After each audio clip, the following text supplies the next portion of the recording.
Good evening, folks. Welcome to another webinar with Thai Mumbai. We have today the rocking Rihan Yar Khan, the managing partner of Arias Ventures. Rihan has been quintessentially a Bombay boy, and he has been, he's got a very interesting kind of a profile. Uh, Early part, he used to import and export uh, flowers and seeds. He started his, I think that was his business. And then from 2008, he went into personal investing, and from there, I think he picked up the art of investing, understanding entrepreneurs, and working with them closely. And interestingly, some of his personal investments have been companies like Dhruva, Ola, Tixi, Unboxed, WebClipper, Exclusively.in, which was bought over by Myntra. In 2013, he started Orias Venture Partners, where he's the managing partner now. And of course, we are sharing a few of their recent investments over the last 2 years. And folks, pay attention to some of the investments from March 11, 2020 onwards. So these are investors who have been seriously investing during the COVID times also, and which is something that we will talk with him. Uh, the other interesting thing about Rihan is that, a lot of people say that Rihan is a very founders investor. So he kind of sits with the founders, understands the founders, and then helps them grow. Over to you. The first thing I want to do is, Rihan, get your thoughts on how is the situation? What have you guys been up to? Personally, yourself, your company, your investment theses, and give us your worldview on what's happening currently. Thanks for that, Naveen, and thank you for having me on this chat. I see that there are over 100 participants. That's very encouraging. Um, I'll start by talking a little bit about our thesis first, and then I'll get specifically into COVID and the current economic situation and the startup situation in India. So our thesis, Naveen, as you observed, is so what we say is that making an investment is only into a startup is only the beginning, right? The real work then comes after you invest. So our model, both in terms of money and in terms of energy, with the startup, is more rear-ended. So what we do is we start by putting in. So first of all, we invest in very few companies. We are very selective, and we invest in very few companies. So most seed funds will invest in 50, 60, 70, 80 companies per fund. We'll do like 20, 25 companies per fund, right? So A is we start off by being very selective. Our criteria is very specific. Number one. Number two is after we invest, we spend a lot of time with each company, right? I have three other people along with me who lead investments. Anup Jain leads investments. Anup Jain is ex Pizza Hut. He was CMO of Pizza Hut in India and Australia. He was one of the founders of indy.com in India. And he's had a long business and leadership history, right? My other partner is a gentleman called Rajiv Suri. He used to be chief marketing officer of Jio till recently. He was head of Infosys Europe, and he was and he was also been an entrepreneur. And the third deal lead is a gentleman called Vineet Suri. Vineet Bansali. Vineet has been an entrepreneur 3 times prior to this and 2 times exited, right? So all of us lead investments at Orias, but at no given time will any one of us have more than 4 to 6 companies that we are leading. So our model is very focused, very concentrated, and we give a lot of time to our companies, right? So that is sort of our model, and that's our thesis. So our core thesis is that great companies are very hard to build, and you need to spend a lot of effort helping build those companies, right? So that's what we do. We invest mostly in, or I would say purely in tech, right? So that's B2C, B2B, SaaS, anything tech oriented for the Indian market. It could be agri-tech, fisheries tech, consumer tech. It could be logistics tech, health tech, edu tech, fintech. I mean, you name it, right? Rural tech. And the way we have it is amongst the four of us, each one has their own sectors to look after. Or because of some of my background, like you mentioned, with seeds and flowers, and then I went on to do an online consumer site in Flora 2000. So I, for example, handle agri-tech. Rajiv, coming from a media background, CMO of Geo, he was also VP in ViewClip earlier. He looks at gaming and media. Anup tends to look more at brands and so on and so forth, right? So we all have our specific areas that we look at. Yeah, so that's what we do. We try to make about 7, 8, sometimes 10 investments in a year. Right, we typically write anywhere from $500,000 to $1.5 million check when we enter, and then we'll keep investing. So we may go up to $10-15 million also in a company, but over time, right? So we'll do the seed, Series A, Series B, Series C. We go very deep and long into companies, and we make very few investments. Like I said, 20, 25 investments per fund over 3 years, right? So that's our model, that's our thesis. Coming specifically to what's happening in India right now and generally due to COVID, right? If you had asked me this question 2 to 3 weeks ago, I was more grim than I am today. My belief 2 to 3 weeks back was that if lockdown is holding down the infection rate, if you lift lockdown, which is what is happening, then intermingling will cause infections to resume, right? Logically. And because it will cause infections to resume, it will lead to some kind of partial lockdown or lockdown 2 that will occur, right? Not just in India, all over the world. I've since altered my view. I believe that what has happened is because India and governments around the world have made a lot of efforts in building medical facilities. All of us are sitting at home over here, so we've not actually gone down and seen this, but I've been seeing this on Twitter. There's a big medical facility in BKC. There's a big medical facility at NSCI, big medical facility at Racecourse, and my college, my alma mater, St. Xavier's, has been converted into a facility. So because all these facilities have been built, even if the infection rate now climbs, we will be in a position to handle it. And thus, the chances that you'll go back into lockdown are going to be lesser, right? Because the thing with COVID is that it is actually not a very bad infection, right? It spreads very fast. It's a bit like the common cold. It spreads very fast. It's only dangerous to people who have a lot of health issues, are aged and are weak, and they thus require those facilities, right? And luckily, India's population, 95% of our population is below 65.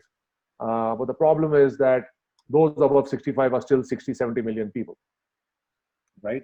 And because parents live with children at home, so they're susceptible, right, to COVID. But I think we now have the facilities to handle it. So I am optimistic that we will not go back into re-lockdown, right? So what does this mean? This means that, two things. One, it means that there were certain sectors which were immune to the problem and they will continue to be immune, right? Anything which was online only, like gaming, media, online education, stockbroking, wire transfer, online payments, those kind of businesses were immune and they continue to grow. Zoom calls and all kinds of things. We have this company Zupi in our portfolio. It grew 3,000% in this period, right? So it was quite amazing. Then businesses which are online to offline, those were all, by and large immune. Swiggy, and we had this company Farm Easy and Country Delight. You order online, you get your delivery offline. They continue to operate. Even now, e-commerce is back while offline stores are off, right? Then anything to do with essentials, anything to do with work from home, anything to do with medical, and anything to do with services that supported these lawyers or transportation or any of those kind of companies, and software that supported all of this, right? So these all continued and carried on through lockdown. They didn't have an effect in terms of business. In fact, some of them boomed. Zoom boomed, gaming companies boomed, Netflix got more subscribers. because people are just spending more time online, right? So all these 6, 7 areas will do very well. Lockdown, no lockdown, they're evergreen, right? What will certainly be hit is travel tourism will be hit. I think it will take some time for it to come back. Airlines will take time to come back. But earlier on, if you had told me, if you had interviewed me 3 weeks ago, I would have said it will take 1.5 years to come back. Now we are saying it will take 6 months to come back. Got it. Right? By January, I think we will be fully back. There'll be some restrictions in place. I think there's a lot of work on vaccines. There are all kinds of medicines which are popping up. Facilities have been built. I think things will resume, right? So that's what we're looking at. So we believe that the next 6 months there will still be some kind of curtailment, but after 6 months, by January, things should be largely open. Shadis, weddings, all those should all come back, right? So that's our thesis. So what does it mean? It means that for the next 6 months, entrepreneurs who have not started in those, other than those 6, 7 sectors, should wait. Got it. Right? If I'm going to do a travel tourism startup, I should wait. If I'm opening some kind of offline business, I should wait. Right? And entrepreneurs which are in those sectors, those heavily affected sectors, they should curtail burn to survive till January, which is not as bad as our earlier thesis, which said that you have to survive till June, July 2021. Right? So that's our view of the world. In India, the fiscal stimulus, as everybody knows, has been very debt-oriented, which is not helpful to a lot of people, because businesses and people are already swimming in debt. What will I do taking more debt, right? I think it'll be tough. There hasn't been much of a fiscal stimulus. So fiscal stimulus is just a fancy word for giving them paisa de do. There's been no paisa de do stimulus like we've seen in America and the US and all, where they've just wired money into people's bank accounts. My friend had a shop in Berlin. They got 35,000 euros straight in their bank account, right? They paid salaries, they paid the rent and all that. So I think there will be a lot of contract renegotiation that needs to happen for the next 6 months. Employer, employee, employer, tenant, banks, and so on and so forth.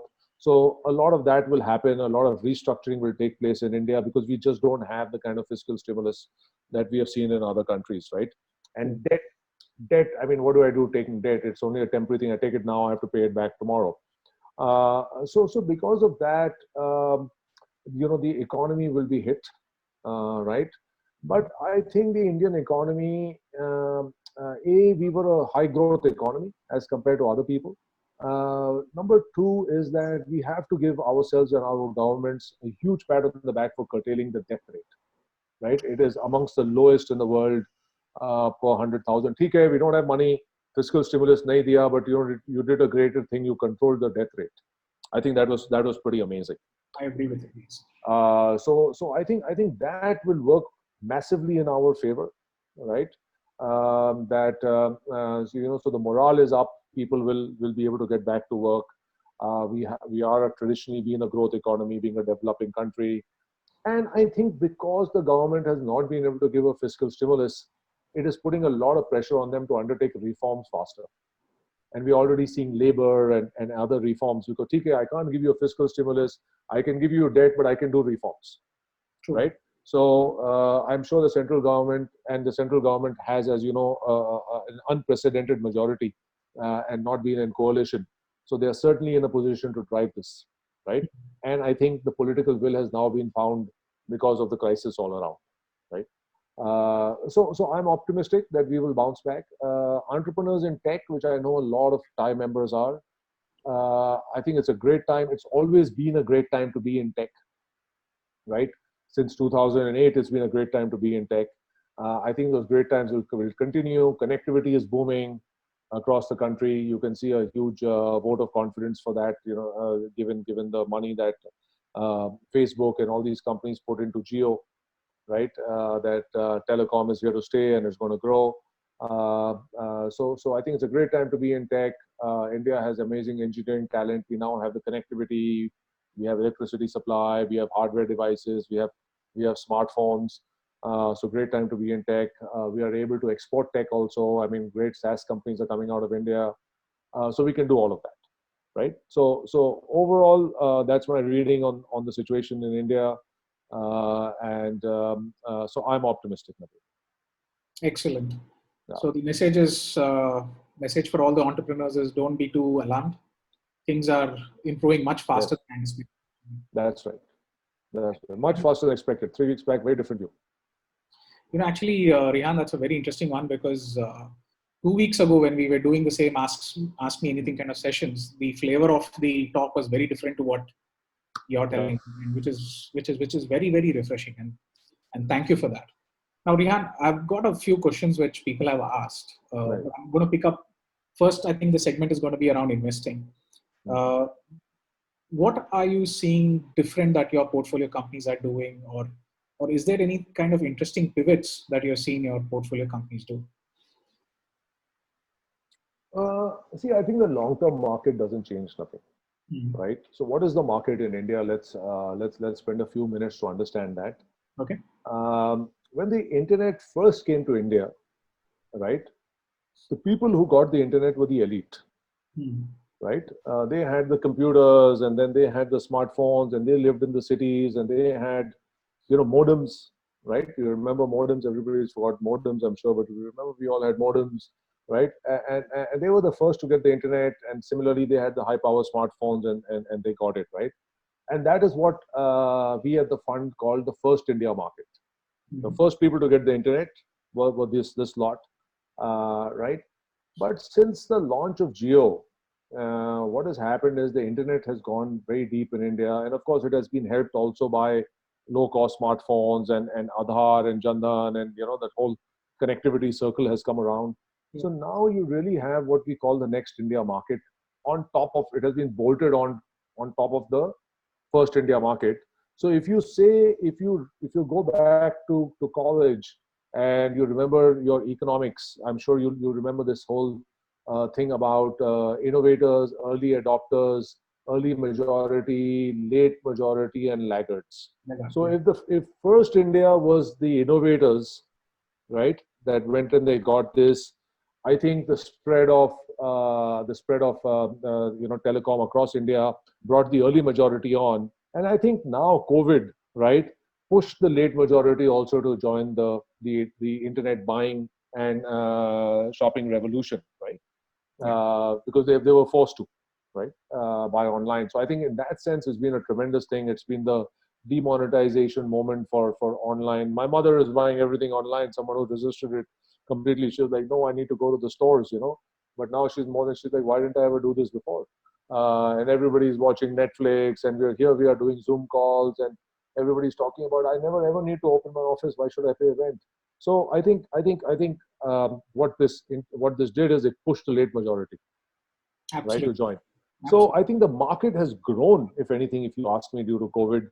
So I think entrepreneurs need to keep that in mind, that there are more sectors than ever that are relevant now.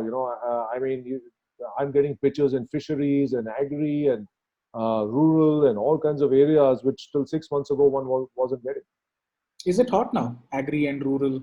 Yeah, because the internet has reached those guys, which was, so think of it as dark continents which have suddenly lit up, right? So all these farmers now have smartphones, so they're asking, फसल में क्या हो रहा है? Where can I sell my crop? अच्छा, मुझे ये कीड़ा लग गया, इसकी क्या सलाह है?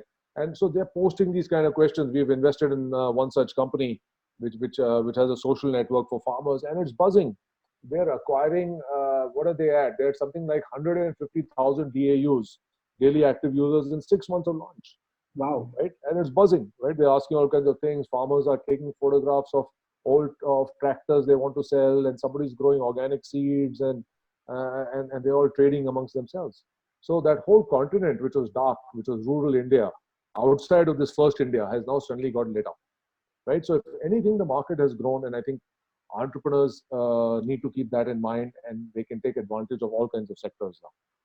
And the kind of models that you're seeing are all highly monetizable and profit-oriented models? Yes, I think that is the other interesting shift. So I'll tell you, we as a fund had this thesis called tortoise unicorns. So if you remember school, tortoise and the hare, right? The hare runs very fast, but then he gets burnt out. and the tortoise, she comes and she wins the race in the end, right? So the hair model is this high growth top line model. I raise a lot of money and boom, I burn myself out. And if I don't get more money, I'm kind of dead. And the tortoise model is that I slowly build my company.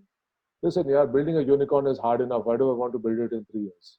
Very I'm true. okay, you build it in 10 years, right? But build a solid unicorn with good gross margin, with good EBIT, right? And build a real company. In 7 years' time, I have a very profitable company, right? ये नहीं कि 7 साल हो गए, 8 साल हो गए, 9 साल हो गए, I'm still bleeding money. It's okay to bleed money, but not for so long, right? So I think a huge correction is, so we anyway never invested in all those kind of heavily bleeding models, right? If you look at our companies, Farm Easy, Country Delight, all these Go Mechanic companies, they're excellent margin companies, right? But I think so. What will happen is that there will be a lot of shift in the market, and I think people will, because people got hit by falling stocks and all kinds of things. So I think capital, easy money has gone away for some time. True. Unfortunately, with all these QEs, all this easy money keeps coming back, which was the entire cause of the easy money in the first place. That's all going to come back again in another 2-3 years time. But I think for 2-3 years, easy money has gone away, so there'll be more focus on bottom line oriented models. Excellent. So I'm now going into some of the audience questions, and related to this, Prateek is asking you, what are the metrics that you use in evaluating a startup post-COVID, or rather right now? Well, I think nothing changes. So let me actually pull up my list. What do we actually look at, right? So the key checks are, you would look at market size, right? Market size should be large. You don't want to invest in some kind of a boutique business. Competition for that space should be low, so it should be unique. So the one tip I always try to give founders is, don't try to build something better, try to build something different, right? Build something which is unique, right? So competition should be low in that space. The team should be good, right? So what does that mean? That you have 2-3 people in your team. They come from good backgrounds, diverse experiences. One person is good at tech. One person is good at sales. One person is good at fundraising or operations or whatever it is. So you need this 2-3 person team, right? And they should have a history of achievements. It's good if the business has some network effects in it. It's good if the business, it's essential that the business can build long-term barriers to entry, or what people like to call moats, right? Um, Retention is a very important and less looked at metric, right? So any kind of business, B2B, B2C, online, offline, if you don't have retention of your customer, then you're not in a good business, right? So a lot of people will come and tell me, hey, I have so much DAO and I have so much MAO. I said, but what is your 6-month retention like? Say, oh, my 6-month retention is 5%. So what kind of a business is that? That means 95% of your customers didn't come back to you after 6 months. That's not a great business, right? You want 50% of your customers coming back to you in 6 months' time. So I think retention is a very important business. Organic growth, which means word of mouth, right? Naveen likes my product. He tells his 3 friends, hey, this is a great product that Rehan has. Please go buy it, right? That's called organic growth, right? Country Delight has grown almost entirely on organic growth, because people buy it, they say, wow, this is great milk. They're telling everybody, hey, have you tried Country Delight milk? Ola, which we had invested in, Ola hardly advertises, if you notice, right? They grew to a big company because of organic growth. People said, yeah, it's a great service, right? Zoom, right, grew because of organic growth, and so on and so forth. So organic growth is a very important metric. I think, these I would say are the big important metrics that one would look at. Thanks. Rehan, can you shed some light on your love for brand building and marketing? Why is that there is a special, love for branding in your case? Absolutely. So I think brands are a huge moat, right? Brands are a huge moat. Brands stand for trust, right? So somebody had once said, I think you've heard this about Coca-Cola. that Coca-Cola apparently has its secret formula written on some piece of paper, which is kept in some safe, right? And only two people in the world have the keys to that safe. But my question is, let's say if Coca-Cola open sourced that formula and put it on the internet tomorrow, and I came and I made a Rehan Cola, would anybody buy it? Nobody would buy it. Nobody would buy Rehan Cola because I can go and buy Coca-Cola. Why should I buy Rehan Cola when I can buy Coca-Cola, the real thing? It has trust. I've tried it before. It's got movie stars attached to it, and you know, I've been drinking it for generations. My parents have been drinking it. So that is a brand, right? And it could be in any product. It could be a person brand. It could be a Ratan Tata, for example, has a great personality brand as a do-gooder person, right? A smart person who's also a do-gooder, right? And he's got this huge fan following as a result, as a personal brand, which is different from the Tata's brand, right? It's his own personal brand. So I think brands are very important for customers to attach themselves to, and for you to create a business moat. If you have a brand and somebody copies your product, the chances are that people will continue patronizing your product versus other products. Brands are also a great way for you to start new businesses. I mean, look at the entire case study of Patanjali, right? So what was the Patanjali brand? You basically had this naked guru. He would appear on TV. He would do various contortions on TV, and people loved it, right? People said, "Acha, you have a backache, ye karo. You have a stomachache, ye karo, ye pio." Right? So people believed that he is a good health guru. So tomorrow, when the health guru went and launched a range of products, toothpaste or you know, whatever it is, ghee, etc., people said, "Yes, I should buy it because this guy knows what he's talking about." In the US, you have Kylie Jenner, world's youngest billionaire, right? Sure. Because she was wearing this great cosmetics, etc. All the young girls said, "Wow, she knows what she's doing. Let me go buy that product." So these people were able to create brands in a very crowded space. I mean, Patanjali did it where there was Godrej and Hindustan Lever and 100 other companies, right? Kylie Jenner, this young girl, went and did it where there were so many cosmetic brands. So brands also help entrepreneurs cut through the clutter. So, which is why I think you guys spend a lot of time in helping your portfolio companies build a brand, right? I mean, Absolutely, absolutely, it is absolutely paramount, and good brand and customer obsession. moving on to the next one. There's a question on: do you focus on retail brands like Lenskart, and do you invest in such companies? So what we believe, Naveen, is that brands, we are in the age of next generation brands, Got it. right? To my mind, so we focus on next generation brands. So Country Delight is a dairy brand, but it's direct to home. It bypasses the entire dealer distributor chain. So it's not available in Nature's Basket or D-Mart or any of those kind of places. It gets directly delivered to you. We have this pizza brand, Yum Lane. It gets directly delivered to you. We have this brand called Vito. You know, things get directly delivered to you, and so on and so forth. So what we believe in is that it is now the age of next generation brands. So we want to invest in those next generation brands versus brands which are just using dealers and dealer distributors to distribute. There I don't control my supply chain.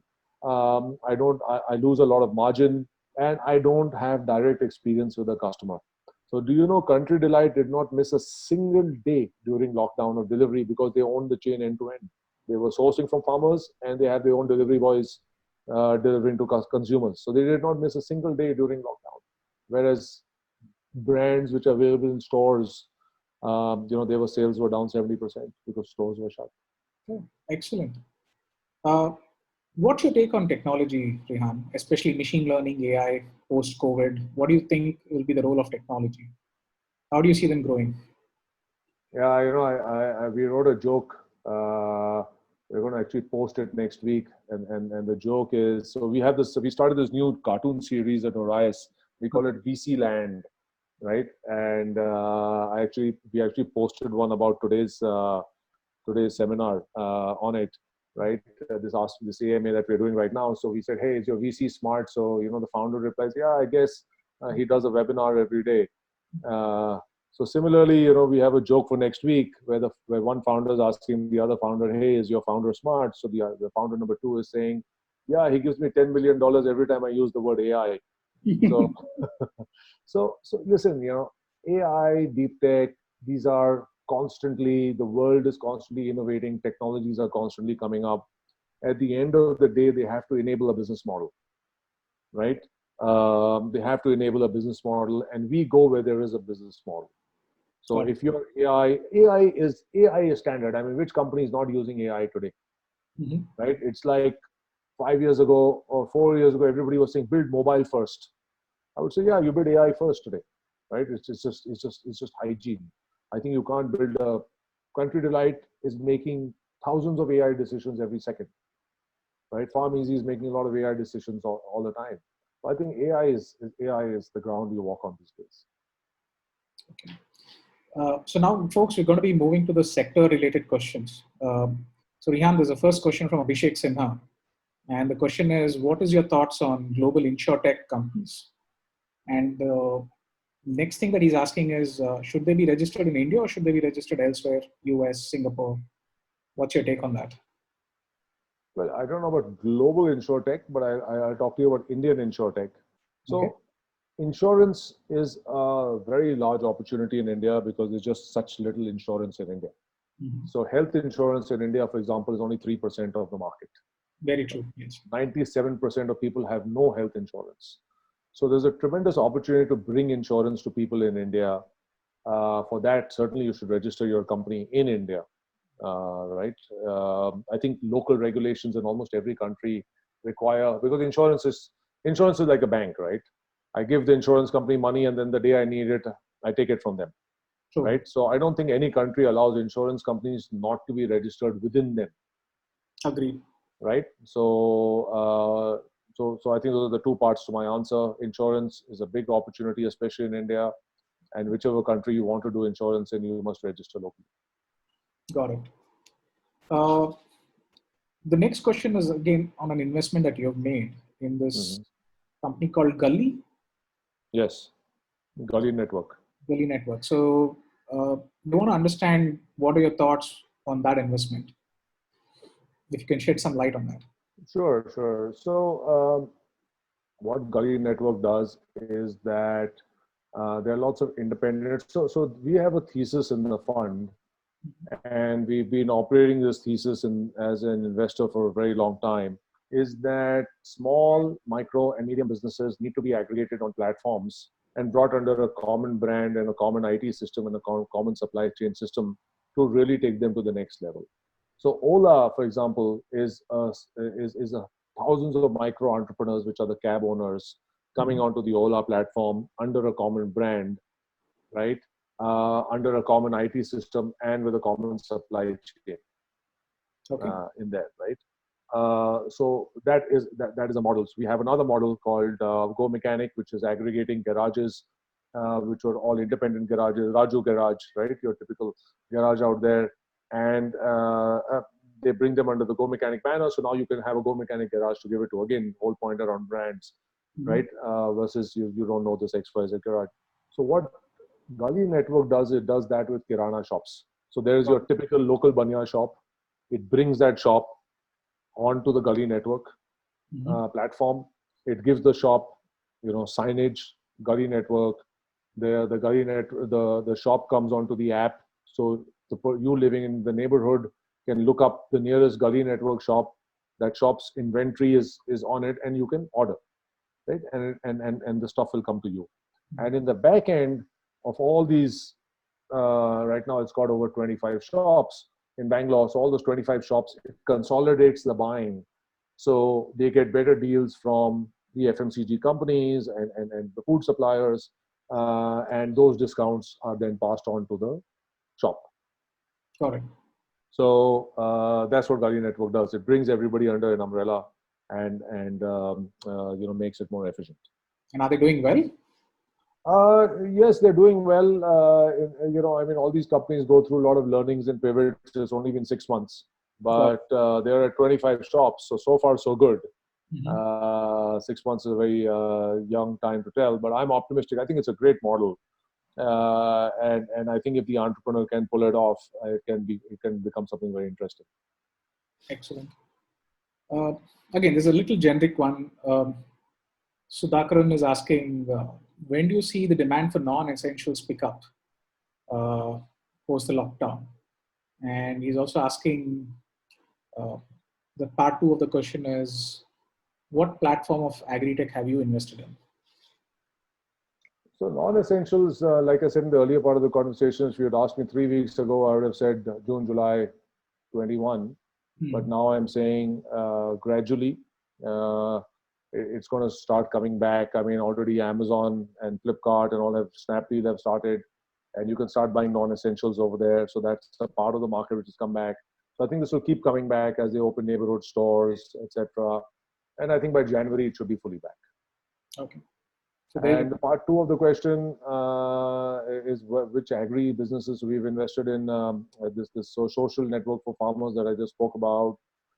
We have a company called Boombox that is supplying, which is working in the rural areas. It's addressing 30 million people in South India, supplying products over there. We have, we have a company which is doing KYC and digital runners in rural India. We have Country Delight, which is a farm to fork model, right, which is sourcing directly from farmers. And one or two other very small investments in that space. I think there is going to be a boom in the rural markets now. Now that you see people going back, a lot of migrants living the painful journey of going back. I don't think tier 1, tier 2 cities are going to be that much of a fancy anymore. I have a feeling companies like these do very well because there is going to be micro to macro economy starting again in the rural side. Absolutely. And don't forget, agri is 30% of our economy. True. I have a feeling people all this time not being tech enabled. Yeah. So I think we're going to see the rural economy kicking up in a big way. Absolutely. Yeah. What's your view on work from home, SaaS platforms? What's happening to them right now? And before that, let me also break up the question and ask you one thing. What's your view on real estate going forward, especially office? Do you think startups should invest in having an office? Well, I think things like WeWork are the best things which happen to startups, right? They can get in.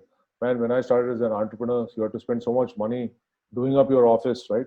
Right in the beginning, tables, loud chairs, wiring, then hire a manager just to run your office, tea, coffee, security, all that.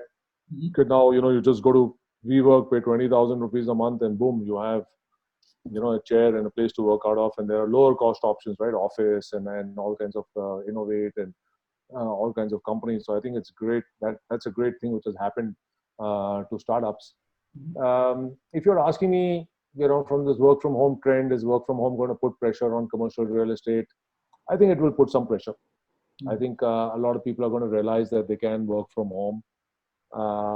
Will they avail of it? They might. I don't know if small companies will avail of it, but I think certainly large companies will avail of it, right?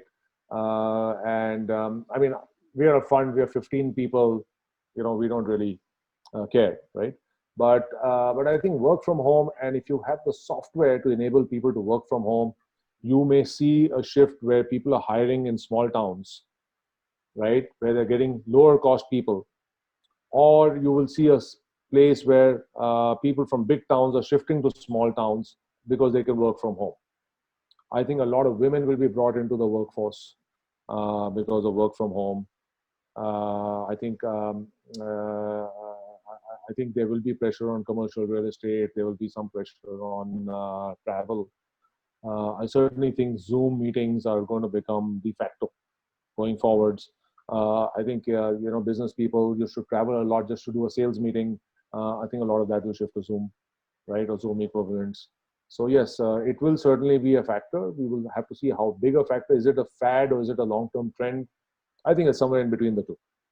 Right? It's not going to be completely work from home ho gaya, completely fad and it's gone in 6 weeks. It's going to lie somewhere in the middle. And these platforms per se are going to grow and they're a good investment bet. I think so. I think so. I think they're going to grow. I don't know how good an investment bet they are. You're probably going to find some very overpriced investments in there because it's such a fad right now. All these entrepreneurs are going to come and say, "Man, I want 10 million valuation right up front." I think there's a lot of risk in that. Fads are always risky for entrepreneurs, for funders. Right. But I certainly think there's an opportunity to build some remarkable things in there. I think we've only scratched the surface from work from home. I mean, Zoom and all are very rudimentary tools. I still haven't been able to find a good whiteboarding tool, for example. I tried a few; they're very clunky. So even little things like that, right? Very true. Very true. I still can't press a button on my computer and talk to somebody. I still have to go to my phone and make a separate call. So I think there's a lot to be done in Yeah. What's your take on electric vehicles and that segment booming in India? Yeah, electric vehicles are the future, right? I Do you saw a think this movie. COVID has helped accelerate its market here? No, I don't think COVID has had any impact on what kind of vehicle I use. Right? Certainly, low gas prices are not helping the electric market. Right? Gas prices have all-time low. Not in India, where taxes have made up for all the differences in gas prices. But I think globally, because gas prices are so low, I think it's a setback for the electric vehicle movement, right? But I think it's inevitable. Electric vehicles will come. Ola today announced that they bought a company in Holland which is doing electric bikes. I think electric vehicles have some way to go to solve the range issue and the recharging issue. And I think if those things can come into place, I'm very enthused to see that North India especially has a huge amount of e-rickshaws. We apparently have 1.5 million e-rickshaws in India, Correct. which is great, right? So those poor rickshawalas, instead of driving manual rickshaws, are now driving these e-rickshaws, and that can take 6 people at a time. And we have such large population, and you have metro connectivity, so you need those rickshaws, right? So I think it's a good thing which is happening. I think for the next 20 years, you'll see electric and gas coexist, though, right? If you ask me, in 5 years' time, will it all become electric? I doubt it. Got it. Yeah. There's a question to you, Rehan, on what's your thoughts on automotive parts focused omni-channel brand? Founders trying to do that. Automotive parts, yeah, so it's really tough to build a spare parts brand, right? So name the best brake pads in India. Nobody knows, right? Such an important thing, and nobody knows the name of a good brake pads brand. But I think it's tough because the way it works is that I call up my mechanic and he says, "Saab, brake pads badal do." He says, "Haan, badal do." Right? So you never interact with the brand. You interact more with the mechanic brand, right? So if I believe Naveen is a great mechanic and Naveen tells me change this, I say, "Okay, Naveen, go ahead with it, man." Right? And then because I don't know anything about brake pads, I'm not really going to bother whether it's brand A, brand B, brand C. And brake pad companies, for example, haven't really done a lot of work like building brands like Excite for batteries or Seat for tires. So I think it's tough to build a spare parts brand unless one takes a hugely innovative route, so which like Go Mechanic is doing. So what Go Mechanic is doing is that because they have the garage brand, they will launch the spare parts brand under their own brand. Right? So because I trust Go Mechanic, I'll say, "Go Mechanic brake pads also." Correct. Yeah. Okay. The next one is let me kind of crash it into one thing. What's your thoughts on healthcare, wellness, health tech going forward? I mean, even before COVID, that space was just massive for entrepreneurs, right? For the simple reason that just so much work needs to be done in there, right? That very few people have. So some years ago, I had gone to Goa and I was swimming in the swimming pool, and I got conjunctivitis in my eye, or not conjunctivitis. I got some pain or rash in my eye. And I remember I was in the Kandolim area, if you guys are all familiar with Goa, and I had to go all the way to Mapsa to go to this eye clinic over there. And when I got there after 1 hour. I was complaining to the doctor, ke, "Arey, kitna dur hai?" He said, "What are you talking about? People have come 3 hours away to come over here. You only come 1 hour, right?" So it just shows outside the metros how thin the medical facilities are. So I think there's a lot of work to be done, whether it's telemedicine, opening, various kind of hospitals. I think providing insurance, like we discussed earlier, is very thin. We have a company called Let's MD, which is giving people who need hospitalization loans, right? So it's like going to Chroma and buying a TV, and you get a loan. Now, let's say you suddenly you fractured your hand and you have this 75,000 rupee surgery on your head. A lot of people don't have 75,000 liquid available on the spot, right? So they may need a 6-month loan or a 9-month loan. So what this does is that if you're a good person, you have a job, and they're able to assess you, they say, okay, we'll give you a loan on the spot, right? So there's a lot of work to be done in health tech, wellness. I think it's mental wellness, wellness at home. There's all kinds of business models out there. I mean, look at Thailand. You go to Thailand, millions of massage parlors, right? It's become part of their national culture. Right? So I think a lot of work to be done in this area. You almost need a startup which does almost like a Udan for healthcare in India. Yeah, All of them. absolutely. Right from the patients to doctors to research to drug delivery networks, if all of them can be connected on one platform, including the funders, as you're saying. Yes. In a click of a button, you get your loans. In a click of a button, insurance is, allocated.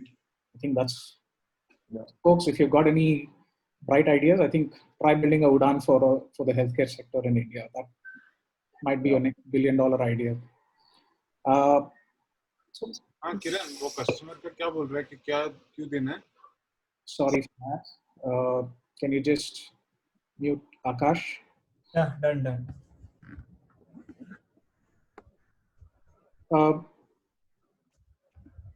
Rehan, going back, there's a question back on the investment theses and things. People have been asking you, how would you describe your ideal founder/founding team? A founder has he or she has 2-3 key qualities. One is intense passion for the idea. They believe that this idea is going to change this industry. If not change the world, at least change this industry. Going to transform this industry, right? They're huge believers in it. They go around preaching it to everybody. They've been tiring their aunts and uncles and friends and everybody out saying, man, this is it. This is the greatest idea in the world right now. And we should be doing this. So intense passion for the idea, number one. Number two is that they are capable people. They have a string of achievements behind them, right? So we always look at what have you achieved in life. So we don't necessarily look at academic profiles alone. Say, only went to IIT or IIM or something like that. We look at what have you achieved in life, right? And if you have a string of achievements around you, then we look at you, right? So that's one. Next is we look at the kind of team that you've been able to put together.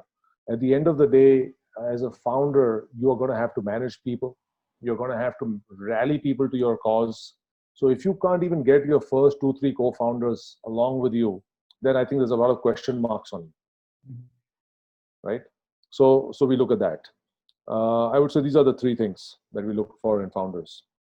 And typically, do you believe in single founder versus co-founders? What's your take on that? We like to have more than one founder. Okay. 2 founders at least. One more related question, again back to investment, is this question had come up a little earlier, but I thought I'd missed it. Is what's your take on valuations currently? And do you see who do you think are getting shortchanged? Investors or startups or founders rather? Well, I think I'm still surprised at how high valuations are. Okay. I'm still receiving pitches with very crazy valuations out there. And I tell the guy, I said, listen, I just saw one yesterday, and I said, but you haven't even figured out your business model. You've kind of got the space right, and you're still experimenting. And he wanted 100 crore rupee pre-money, right? I said, you have no idea what your business model is. You just kind of have a space, and you feel it's a large space. And he said, no, but I already have 2 term sheets. I'm only asking you to join the round. I'm not even asking you to lead the round, right? So I'm still amazed at how high valuations are. And I think good luck to them, man. People who get those valuations, and good luck, better luck to the people who pay those valuations. I think we just saw what happened with one company which had a huge fund and was paying some very high valuations. It didn't end very well. So yeah, I still think valuations are very high. Good. There's an interesting question from Akash, where he's asking you that you mentioned about low competition or low barrier to competition as a key metric. So he's asking, in Country Delight and PharmEasy, there was so much of barriers and so many competition or competitors. So how do you differentiate them? Yeah, so I think it's very interesting. One should look at the nuance in the competition, right? So in all sectors, there's a lot of competition, right? But what the innovator does is that the innovator differentiates from the competition by way of the innovation. So what Country Delight did was, so the biggest competitors to Country Delight were Amul and Vijaya and all the state cooperatives, and they were the incumbents as well, right? So every house was already getting Amul milk and those kind of things. But what Country Delight did is they started delivering fresh milk home at the same or similar price to Amul, right? So Amul was not doing fresh milk, so the big innovation was fresh milk. And the second innovation was at a similar price. So there were other companies that came up which were doing fresh milk home, but they were at double or triple the price of Amul. These guys were doing it at similar price to Amul, and that was their big innovation. So by doing that, they became the unique player in the market that was doing fresh milk home at low prices. Got it.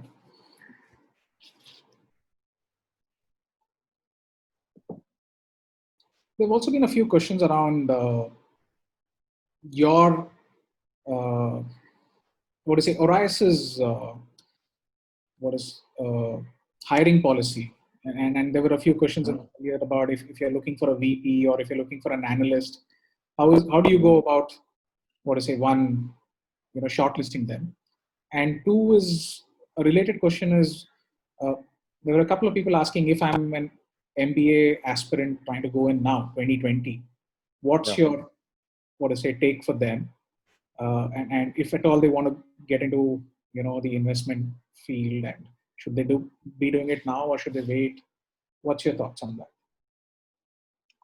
So what I want to say is that, before you can become an investor, I really think it's super important that one becomes an entrepreneur, or at the very least a lead or some kind of a company, right? So all the 4 of us who lead investments at Orias, which is me, Vineet, Anup, and Rajiv, all of us have been business leaders. Because like I said earlier, making the investment is a very small part of the puzzle. Working with the company to build something great is the bigger piece. That's the 99%. The 1% is making the investment, right? So I think it's really important if you're going to become a great. So if you look at the US, there's something called the Midas list that is published. And what you will see in the Midas list, as compared to 10 years ago, 70 to 80% of the Midas list now is all ex-entrepreneurs, right? Right. Versus 10 years ago, there were a lot of guys from financial services and consulting in there, right? So I think that if you join a VC fund as an analyst or an associate, do it for 3-4 years, but then leave, right? Then leave. Don't stay on in a VC fund. Go and join a startup, do a startup, do that for 10 years, right? And then you can come back to a VC fund at that point in time. Because if you're just going to rise in a VC fund from an analyst to an associate to a senior associate to an AVP, VP, senior VP, principal, and so on and so forth, you are going to have no experience, no real industry experience. So by the time you become a lead investor, you won't be able to work with your startups. You know, there are going to be jokes about you, about that guy who sits in the board meeting and asks stupid questions and doesn't add any value. And people say, yeah, to usko to manage karna hai. You know, don't become one of those guys, right? So that is my sincere advice to anyone looking for a venture capital career. Um, Analysts and associates, I think not just us, I think typically analysts are people who are pre-MBA. We have a 2-year analyst program. You can come work with us for 2 years. Yes, we have a position open in Bangalore right now for that analyst program. Check out our website, horizvp.com, and then you'll see an analyst button in the menu. You'll see some of our past analysts where they've gone on to other companies, right? So we have a 2-year program. You work very closely with an investing partner in there. Associates is a little bit more senior. Currently, we don't have any openings for associates. That's typically a post-MBA thing. We don't have any openings there at the moment. So guys, if you're looking at it, please do go to his website and do apply. And I think that's a very interesting take, Rehan, especially the one which you said, you know, the moment I think you hire any associate, you should also tell them that 3 years hence, note the date down and say, this is the date I'm going to fire you. So yeah, I mean, for their own sake. Yeah. Own sake, right? I mean, it's possible that they just stay on and on in BC without gaining, how should I say, real world experience. Very true. We have a very interesting question from Harish Bhai. You know Harish Bhai very well, of course. Of course. So he's asking, what are the sectors that you actively invest in and what attracts you in them? So we do anything with tech, right? And like I said in the earlier part of the conversation, so when the internet came to India, it was all about first India, right? The first people who got the internet, so they were the rich in India. So we invested in a lot of convenience-based services and better for you products, right? So convenience-based is कि यार घर बैठो, एक button दबाओ, my cab comes, एक button दबाओ, my food comes, एक button दबाओ, my grocery comes, and my smartphones come. So we invested in a lot of convenience-based services: Ola, Farm Easy, food delivery, fashion, online, and all those kind of things, right? And we invested in better for you products, like Country Delight, right? It's better for you. So the elite want convenience and they want better for you, and that worked for us. We got 2 unicorns, and we have 5 more unicorns on the way in that space, right? So that really worked for us. So now we have a thesis that we call the Next India thesis. And what we are saying is that because the internet has gone very deep into India, the people below the elite, the next 200 million, now have access to it. But they have different needs from First India. So First India was about convenience and better for you. Next India is more about first-time access, right? So this social network for farmers, for example, vernacular media, right? Education, JE education outside of Kota, in the small towns and villages, so I don't have to come to Kota for my tuitions, right? So Next India is the big opportunity, but the characteristics and their needs are different from First India. Their needs are all about first-time access. They can pay lower ticket prices. It's more local language medium. True. So now we are continuing to invest in First India because that's a 30 million rich people market. But now we are also investing in this 200 million people Next India market. And in fact, it's 85% of our investments are now all Next India investments. Sure. Harish Bhai, I hope he answered your question. If not, please do ping us and we'll maybe take it offline. Next is an interesting question, Rehan. What's your view on direct-to-consumer precious jewelry which is being sold on a platform, on a tech platform? Not good. Okay. So we didn't invest in jewelry. We stayed away from any jewelry company investments because my question to you is, how often do you buy jewelry? Right? People don't buy jewelry very often, right? They may buy it. It's a very touch-feel thing, when they go and buy precious jewelry, I want to see it. Maybe stones you can buy, right? Because they're certified by GI. But otherwise, jewelry is a very tough one. You don't have high frequency in it. So as we observed earlier on in this conversation, you need frequency to build a brand. How do I build a brand if I don't have frequency?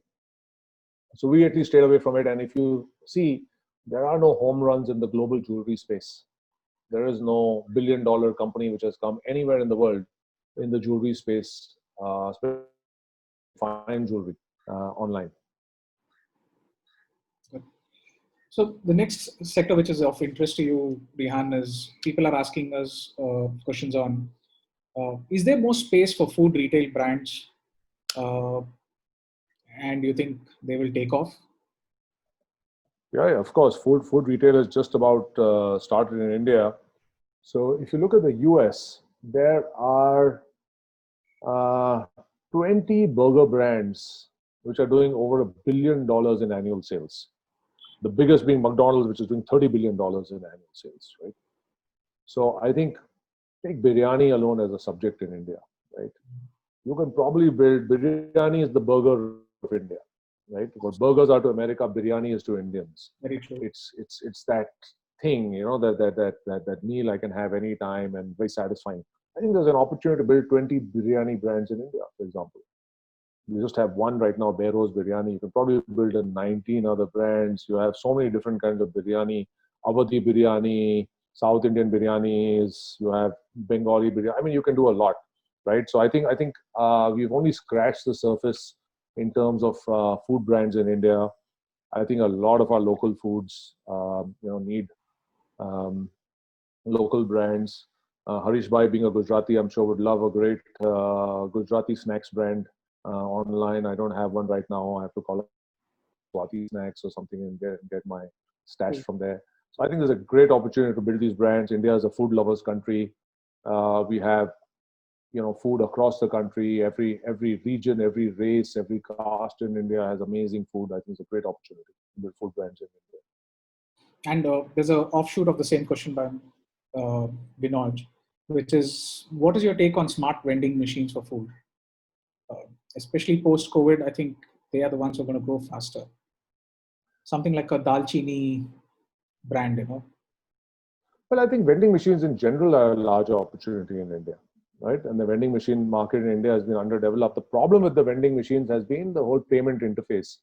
You note nikalo, dalo, and then the machine never reads it properly. I've been waiting for some entrepreneur to come up with a great solution. Okay, boom, I have my phone, I scan my QR code, and I get my soft drink or whatever I want from the vending machine. So I think vending machines is a great opportunity in India, which is completely, I think every building in India should have a vending machine at its basement. Today, if I want something, I have to go all the way to the shop and buy it, right? There's no vending machine in my building. Whereas if I was in Singapore, and every other building, I noticed in Singapore had this fresh orange juice vending machines. So nice and cheap, right? It wasn't expensive at all. And so easy to pay. You could just pay, with your phone. So I think if you can make the payment interface easy in India, vending machines can really take off. Good one. And what's your take on gaming? Why isn't it attracted so much of funding or growth in India? Or the other way? Gaming is arriving. Gaming is arriving. Dream 11 has become a big company. Nazara has become a big company. Mobile Premier League, a lot of people are on it. We have this investment in this company called Zupi. It grew 3,000% during lockdown. Wow. It was insane, right? And it's real money gaming, so it's doing really well. So gaming is a huge opportunity in India. I think India is a young population. I always tell people, one of the most you can tell your age by your social network, right? So the oldies, the real ancient people, they're on Twitter and Facebook, right? The next generation, still old, are on Instagram, right? Below that, you're on Snapchat, right? Still younger, you're on TikTok. But if you're really young, you're on Fortnite. Wow. Okay. Yeah. I think the folks are all 30 plus playing Fortnite. We feel very sad about it, but yeah, all masquerading as kids. No 30-year-old plus reveals their real age on Fortnite. What's your take on prop tech space? You mean property tech? Yeah. Well, I don't know how much, I mean, WeWork has tried to put a lot of tech into property. I don't know how much tech you can put into properties. But yeah, there's a lot of opportunity in next generation business models. So I think the world is moving away from do it yourself to having it done by someone else. So, these offices where somebody else is running, I think homes where people are running. I think those are all the future, right? I would love to live in a home where somebody else is running for me. Karo and tap mat fix karo. In India, every time you call the guy 3 times to fix anything. So it'll be great. I think the future is serviced apart, just like cabs, right? Now there's Ola. I don't know anybody below the age of 25 who's intending to buy a car in India. No one in my office, even the 30-year-olds in my office don't have cars. They're like, we just take Ola, right? So I think homes hopefully and offices will go the same way. So there's an opportunity there. There's a lot of work which has been done in search and finding places. I think there's a lot of work, a lot of opportunities in IoT with homes. If work from home takes off, so there is a company which is owned by the Richard Lee Group in Hong Kong, which does $100 million in annual sales in just home automation, home computer automation, right? So they put Wi-Fi range expanders and they connect your computer to your wireless printer. And they do $100 million in annual sales just in Hong Kong, right? So I think there's a lot of opportunity in home automation, especially with work from home increasing. Excellent. So that comes to the next question, which you mentioned. What's your take on the auto sector then? What's going to happen now? Well, certainly all these cab companies will grow. So let's step back for a minute, right? I think ground transportation in India generally is massively underdeveloped. Okay. So ground transportation has been our thesis since 2009, since I first saw Redbus, right? And after I saw Redbus, I realized how big and underserved ground transportation is in India. So if you take any cut of ground transportation, whether it is taxis, which is somewhat built out, or intercity buses, intra-city buses, self-drive vehicles, mass transportation solutions, I think India is very behind, right? Metro lines are just about coming up in this country. We don't have great intercity bus services. I can go to the US or Europe, great intercity buses, amazing intercity trains in those countries, right? Excellent intra-city transportation, which is completely absent in India. I mean, you go to Thailand, you can take, you can go down Sukhumvit Street, you can take the metro, and then you get off at any of those sois, and there are all these e-rickshaws which are waiting for you, and they can take you anywhere for, half a baht, right? I think all that hasn't yet come to India. So I think ground transportation just requires a lot of development. Now, will it come in the form of private cars? Or will it come in the form of these shared services? I think my view is that it will come more in the form of the shared services. But it's just a lot of growth to be done in India because we are so underdeveloped as compared to most countries in ground transportation. So there's an interesting question from Rohit. And this, Rehan, I think we were discussing before also. This is something very true to Bombay and Mumbai entrepreneurs. Most of the entrepreneurs have a great idea. They come from good, entrepreneurial mindsets and family backgrounds and businesses. But they don't really have tech background. They don't really know IT well. How do you think we can get over this issue? You get yourself a tech co-founder. That's what everybody does. You go to AngelList, you list your startup, and you post a position for a tech co-founder, and that's where all the tech co-founders hang out. On AngelList. AngelList. On AngelList, okay. You go to AngelList. Yeah, you post on AngelList. AngelList is the place to recruit for startup co-founders. It's not Naukri, it's not LinkedIn. AngelList is designed for recruiting startup co-founders and your early senior team in there. So go to AngelList, get yourself a tech co-founder, give him or her equity in your firm, right? A co-founder always has equity. You give them equity, give them 10% or whatever it is, 15%, whatever you negotiate. but enough to make it really worth their while, their passion. Work with them to help build your company. You need 2-3 founders anyway. What's your take on starting a hyperlocal in tier 2, tier 3 cities now? Same as before, great opportunity. Okay. Our tier 2, 3 cities, our tier 2, tier 3 cities are as big as Vienna and Frankfurt and Berlin in population. So huge opportunity. And now with the smartphone, like we observe, Next India is now online. So great opportunity, go for it. Excellent. I think you mentioned something about mental health space. Can you elaborate on that? And I think the founder is trying to ask, should it be a phone app? How should the whole, what do you think is the best model that can be more productive for this? I'm not sure what model can be more productive, whether it's group therapy, one-on-one therapy. I'm not sure what model can be more productive over here. I certainly think health of all kinds, mental health, fitness, right? Do it at home health, right? Is going to be a trend, is going to be a wave. It's already becoming a wave, right? Why should I go to my doctor if maybe the best doctor is not even in your city, right? A friend of mine, she had to consult a very specialized gynac for a problem she had. And that gynac was only in Calcutta. Right? She searched all over India, but the person specializing in that particular issue was in Calcutta. She was in Mumbai. She did a Zoom call with him.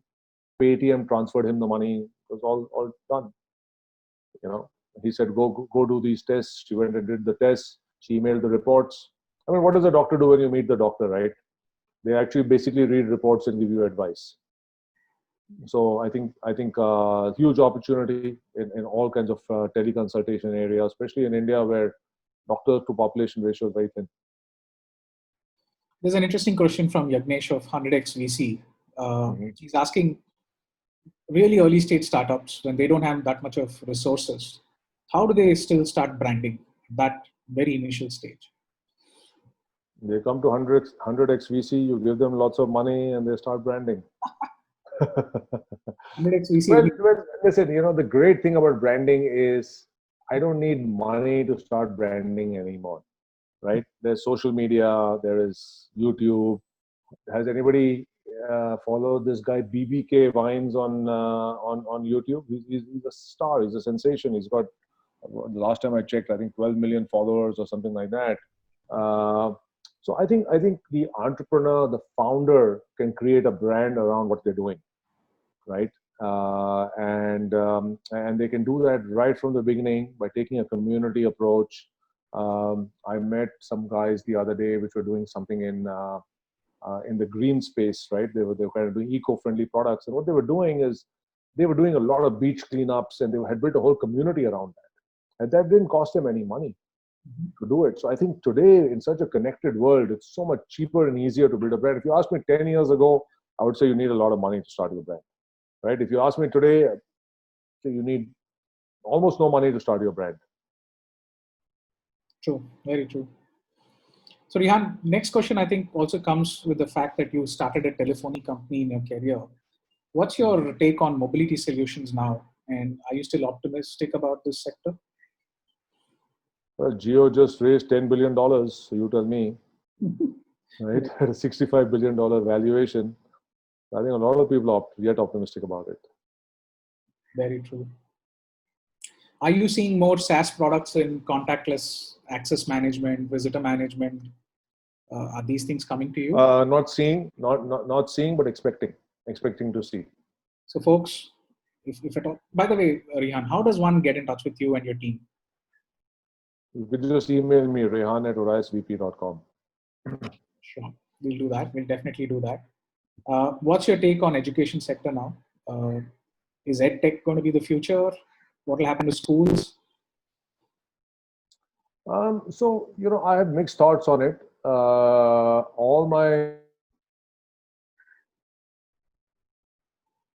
think we lost you there, Rehan. Hate school. I said all my friends who have kids at home hate school at home, Okay. right? And they believe it doesn't work, right? They think all these apps out there, kids are not learning anything from it, right? Yet on the other side, the apps are reporting phenomenal numbers, You're seeing all these people are adopting and they're attending classrooms, etc. So I don't know. I don't know.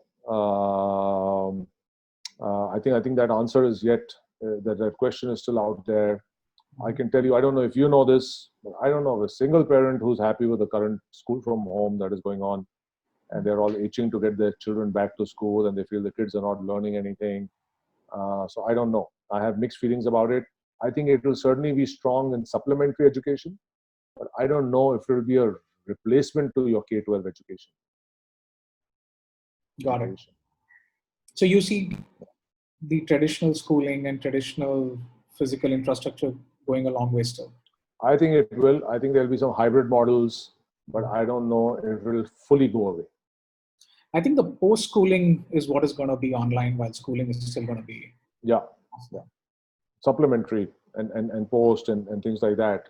But I don't think the core schooling, at least with the tools out there and the current methodology, at least all my friends who are parents are not happy with it at all. Okay. So folks, if you've got similar, feedback, do let us know so that we kind of get an assessment of how this is. What's your take on fashion tech, Rehan? Have you invested in fashion? Yeah, we did Fab Alley. It's doing great. You can buy, fashion tech is basically you buy fashion online, right? So yeah, I think there's an opportunity there. We saw some companies, Bombay Shirt Company, doing customization online. So I think there's an opportunity there.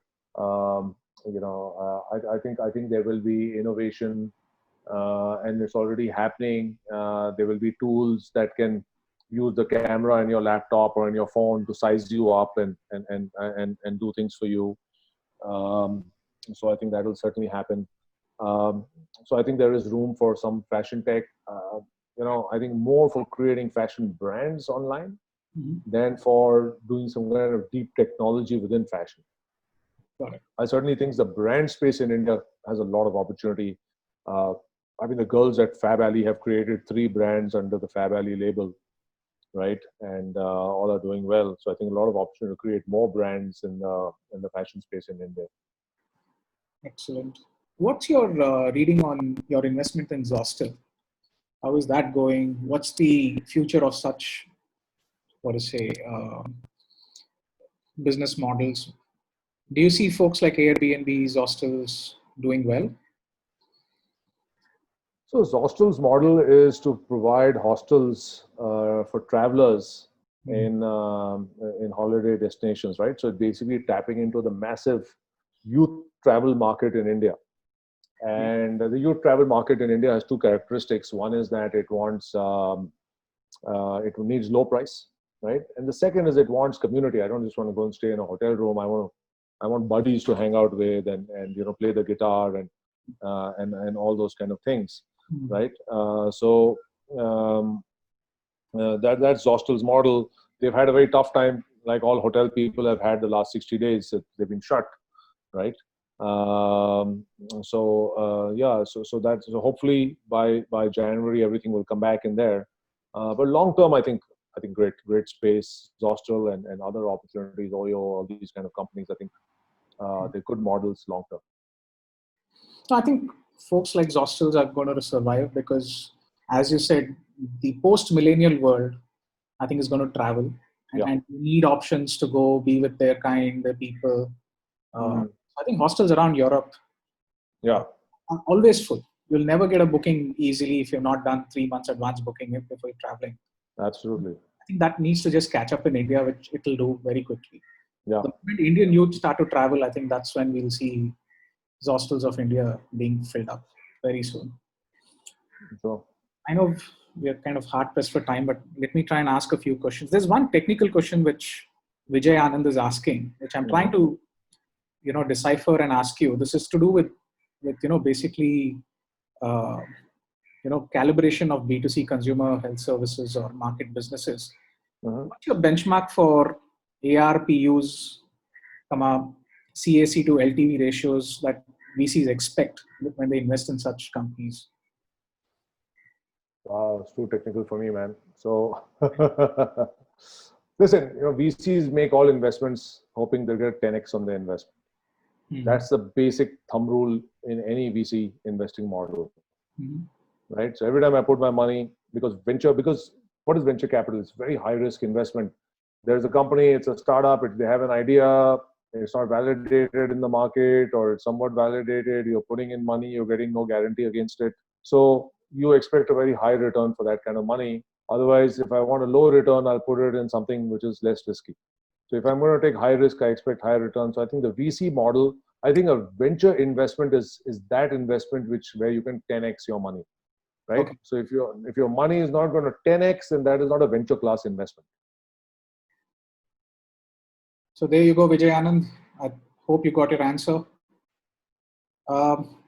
What's your take on travel and hospitality? I mean, we just talked about Jostel, but yeah, I mean, generally, I think travel and hospitality is facing headwinds right now, but from a long-term perspective, great. Young market, India getting more affluent, everybody looking to travel more than ever before. In the old days, my parents only took me to my relatives. Now nobody wants to go visit their relatives. They want to go and have experiences in new and fun places and do things. So I think, yeah, huge market. yeah, I think Hmm. honestly, Rehan, Asia is beginning to consume right now. You know, the Asian Yeah. youth and all of them have. I think the last 5-6 years is when people started traveling. It was always the other way around when youth used to come here. Correct. So I think we are going to be the largest consumers, and there's not enough of Hmm. hotel rooms or Airbnbs there if we are going to wake up one day and start traveling. Absolutely. And I think price will play a very big factor. Price and cool quotient. The Yeah. problem with Airbnbs are that most of them are so horrible in India. I don't want to go and stay there because people are not making comfortable beds and nice rooms. I think once all that kind of gets fixed, I think people will just travel like crazy. Right? Absolutely. Already all these budget airlines, and now you're getting intercity buses, and soon there'll be high-speed trains and all kinds of things in India. So people will travel like mad. Last question for the day, and then I'm going to close it. Question is your take on skincare products as a brand. So listen, I said this earlier. I think coming up with a product, skincare product, dairy product, XYZ product, I think that's the easy part. Product formulation is not hard, right? For your skincare product, you go to your neighborhood friendly laboratory, you give them your wish list, whatever you want, put in it, caffeine, aloe vera, whatever your cool quotient magic ingredient is, you give it to them, you tell them no animal testing, whatever your favorite is, and boom, they come up with a product. But the problem with coming up with a product, creating a product is like opening a shop on a back alley. Nobody knows about it, that you've created it. I think what you need is a solid answer for how you're going to sell and market this product. And that to me is the big challenge in creating any brand,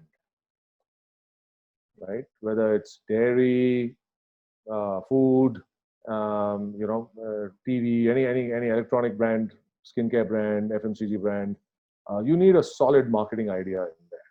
How are millions of people going to know about it cheap and are going to adopt your product?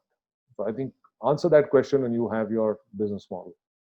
So Rehan, if you were an investor and I ask you a quick rapid fire question of IP versus brand, which one will you pick up? Brand. Okay, very interesting. If you go south, a lot of the Bangalore investors would have said IP, but I'm sure you're a... I invested in Dhruva, which has 36 patents.